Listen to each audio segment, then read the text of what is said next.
टोलाउनु भएको? केही होइन भाइ, त्यत्तिकै टोलाएर बसेको। केही न केही त होला नि दाइ, त्यत्तिकै त किन टोलाउनु हुन्थ्यो र? भन्नुहोस् न दाइ, के भयो त्यस्तो? हेर भाइ, मैले पहिला नि भनेको थिएँ, घरमा भएको गरिबीकै कारणले गर्दा अब मैले नि केही गर्नुपर्छ भन्ने सोचेर बसिरहेको थिएँ। घरमै बसेर काम गरेर केही भएन, परदेशतिर लाग्न पर्ने भयो कि। दाइ, हजुर यो विदेश जाने सोच नगराउनुहोस् न। मैले हजुरलाई पहिला नै भनेकै थिएँ, अब हजुर घरै बस्ने, म गर्छु, अब म हेर्छु घरको आर्थिक स्थिति। हजुर अब आराम गर्ने बेला हो, म आफै गर्छु दाइ, चिन्ता नगर्नुहोस् भन्ने बित्तिकै हुँदैन, नातिनुहोस् बरु है। भाइ अब हेर, तेरो मुखले त सधैँ भनिरहेको कुरो हो, मैले सुनिरहेकै हो, त्यसरी भएन भाइ भनेर केही लागेन, गरेर देखाउन सकेन। त्यो भएर मैले त मनैदेखि निर्णय गरेँ भाइ। दाइ, किन यति चाँडै मबाट हरेस खानुभयो त नि? पछिल्लो समयमा घरको कामकाजमा सहयोग गरेकै छु, एकचोटि विचार गर्नुहोस् है दाइ, भन्ने बित्तिकै कसैको केही हुँदैन।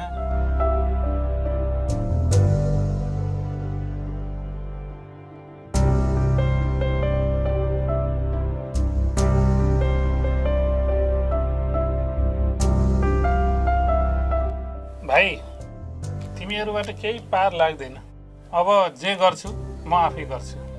के गर्नुहुन्छ र दाइ यो मेरो विदेश गएर? बरु जानै परे मजामला नि। हेर भाइ, तेरो सब चिज म देखिसकेँ, घरको नि सबै देखिसकेँ मैले। त्यसो गर्दा म चाहिँ परदेश जान्छु। म जान्छु भनेपछि जान्छु। होइन यो बुढा, तिमी कहाँ जान्छु भनेछौ यो बुढेसकालमा? तिमीले के नै गर्न सक्छौ र? हो त नि दाइ, भनेको मान्नुहुन्न। अब बस्नुहोस् कि म जान्छु। भाइले म गर्छु दाइ, म जान्छु दाइ भन्दै तिमी किन जानु पर्यो र? तिमीले त्यहाँ घरमा रेखदेख गरेर बसे भइहाल्यो नि। म घरमा बसेर समस्या समाधान हुँदैन। मैले हेरिसकेँ, देखिसकेँ, मैले निर्णय गरेँ, म जानै पर्छ। मैले त दाइको उमेर, शरीरको अवस्था हेरेर भनेको, अरू त के भनौँ र दाइ, भनेको मान्नुहुन्न। हो भाइ, हामी गरिब भइसकेपछि यो गरिबको सबैको पीडा हो, हाम्रो घरको मात्र होइन। त्यसैले गर्दा हामीले घर बसेर सबै गरेर हुँदैन, दुःख गर्नै पर्छ। गरिबको लागि दुःख जन्मेको। त्यसो गर्दा हाम्रो मात्र होइन, लाखौँ गरिबको यो बाध्यता हो। त्यो बाध्यताभित्र म पनि परेँ र मैले त्यो निर्णय गरेँ भाइ। हुन त हो दाइ, अब उमेरले नेटो काटिसक्यो, सोचेको जस्तो सधैँ कहाँ हुन्छ र दाइ? त्यो पनि अरूको देशमा, भनेको जस्तो केही हुँदैन। विचार गर्नु दाइ त्यही पनि। बुहारीलाई मैले साह्रै नै अत्याचार गरेछु कि जस्तो अनुभव भइरहेको छ आज। मैले त्यति धेरै अत्याचार गर्दा पनि कहिल्यै जवाफ नफर्काउने बुहारीले अस्ति त जवाफ फर्काइन् र उनको सबै वास्तविकता सुनाउँदै गर्दा मेरो मनमा साह्रै नरमाइलो लागिरहेको छ। मैले पनि धेरै उनको मन दुखाएर त होला त्यसरी भने कि मेरी बुहारीले अबदेखि बुहारीलाई आफ्नै छोरी सरह माया ममता दिएर राख्छु। मेरो पनि त एउटा मात्रै छोरो छ, छोरी छैन। त्यही बुहारीलाई छोरी बनाएर अब मैले माया ममता दिन्छु। फेरि पनि अत्याचार गरे भने त घरमा जे पनि हुन सक्छ। धन्न बुहारीले बेलैमा सबै कुरा भनेर मेरो आँखा खोलिदिन्। आजबाट बुहारीलाई छोरीको रूपमा हेरेर माया दिनेछु। मेरो कारणले धेरै दुःख पाएकी छिन्। हे भगवान्, मलाई माफ गरिदिनु। अब कहिल्यै बुहारीको मन दुखाउने छैन मैले।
कतै बिरामी त होइन म त के भयो र किन हो र के भयो हजुरलाई भन्नुस् न आमा मलाई खासै केही होइन विगतका दिनहरू सम्झेर यसो टोलाउन पुगेछु म त आमालाई के भएछ भनेर चिन्तित थिएँ उहाँहरू पनि घर नभएको बेला हामी दुईजना मात्रै छौँ के भयो र आमा होइन त्यस्तो केही भएको छैन बुहारी चिन्ता नगर होइन आमा केही भएको भए भन्नुहोस् बरु तातो पानी ल्याइदिउँ कि चिया यस्तो जाडो छ मरिच हालेर तातो चिया बनाएर ल्याउ न सँगै बसेर खाउँला हुन्छ आमा म लिएर आइहाल्छु नि फेरि अरू काम पनि गर्नु बाँकी छ काम भन्ने कुरो गर्दै गरौली नि पहिला चिया लिएर आऊ पहिला चिया खाऊ न यस्तो जाडो छ काम त म गरिहाल्छु नि आमा हजुर आराम गर्दै गर्नुहोस् म चिया लिएर आइहाल्छु है ल ल पहिला चिया खाऊ काम भन्ने कुरो त पछि गर्दै गरौली नि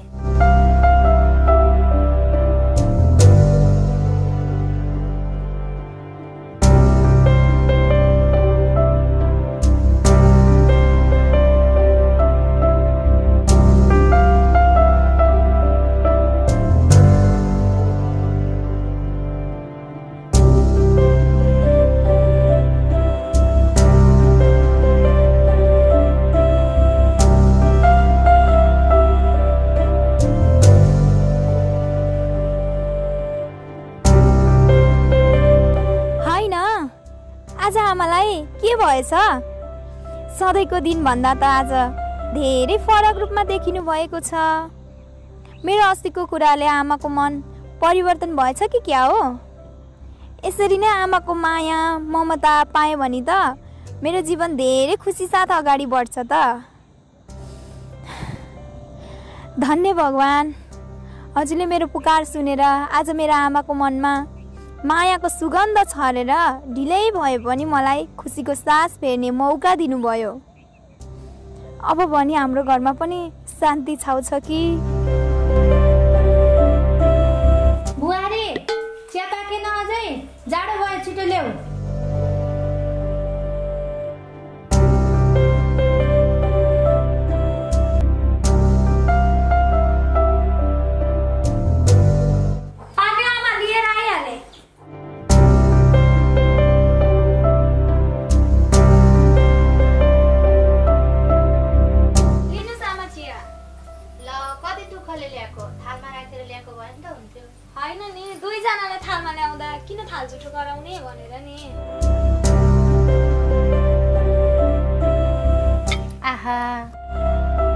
चिया त साह्रै मिठो बनाइछौ नि आज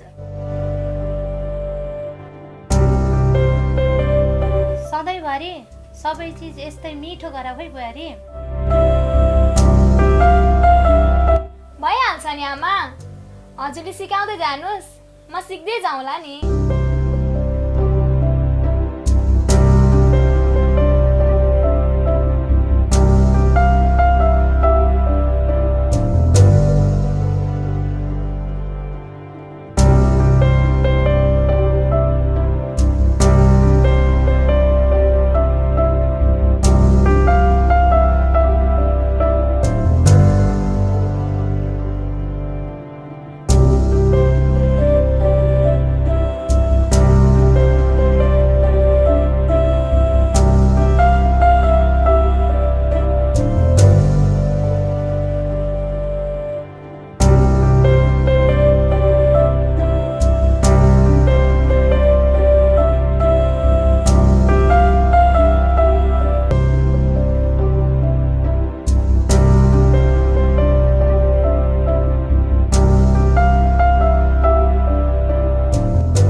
हजुरलाई भोक लाग्यो भने निकालेर खानुस् है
तिमीहरूको कुरा एकदम ठिक हो, सही छ कुरा। के गर्ने, गरिब परियो। त्यस कारणले गर्दा म मेरो मुटुमाथि ढुङ्गा राखेर परदेश लाग्न पर्ने भएको छ। यो मेरो बाध्यता हो। अब जिद्दी नै गरेपछि त हामी के भन्छौँ र? हो, सबै परिवेशले गर्दा म धेरै कठोर भइसकेको छु।